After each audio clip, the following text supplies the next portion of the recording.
Précisément, sénateur Cormier. Alors, Monsieur le ministre, je dois dire que ce qui est très positif du projet de loi, c'est que vous intégrez effectivement les groupes surreprésentés et vous tenez compte de ces réalités-là. Il y a beaucoup d'enjeux qui ont été énoncés par les témoins que nous avons entendus sur la question de la formation et on veut laisser personne à l'extérieur de cet immense projet là, de décarbonation. Je suis étonné. Le gouvernement fédéral a une responsabilité en matière de loi sur les langues officielles. Hein. Il doit prendre des mesures positives pour assurer l'épanouissement des communautés. Il doit s'assurer de vérifier l'impact négatif de ses décisions sur les communautés de langue officielle. Je suis étonné, encore une fois, Monsieur le ministre, pourquoi les communautés de langue officielle ne sont pas énumérées dans la liste des groupes surreprésentés, reconnaissant que dans bien des régions du Canada, ces communautés sont effectivement sous-représentées dans plein de secteurs. Alors, pourquoi ça n'a pas été inclus au projet de loi? J'aimerais une explication. Merci pour la question.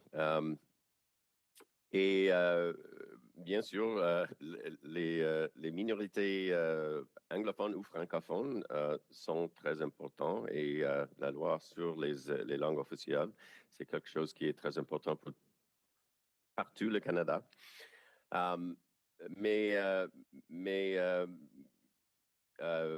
C'est difficile d'avoir une liste de tous les choses qu'on doit considérer. C'est important que nous considérons la diversité et ça, c'est quelque chose qu'on doit prendre sous considération dans les plans d'action.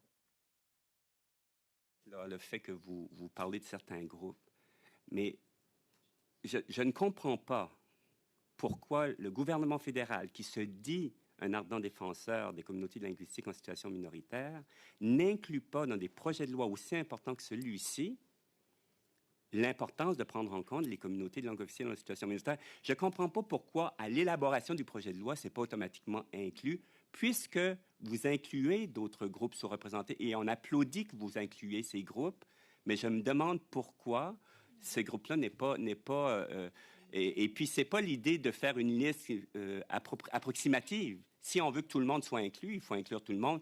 Et ces communautés-là méritent, n'est-ce pas, d'être inclus là, dans vos stratégies. Alors, comment ça va se traduire dans les programmes de formation, des plans d'action? Comment ils vont être pris en compte? Comment leurs besoins vont être pris en compte? On connaît les enjeux des communautés. Alors, je suis étonné, monsieur, puis je suis pas sûr que votre réponse me convainc, là.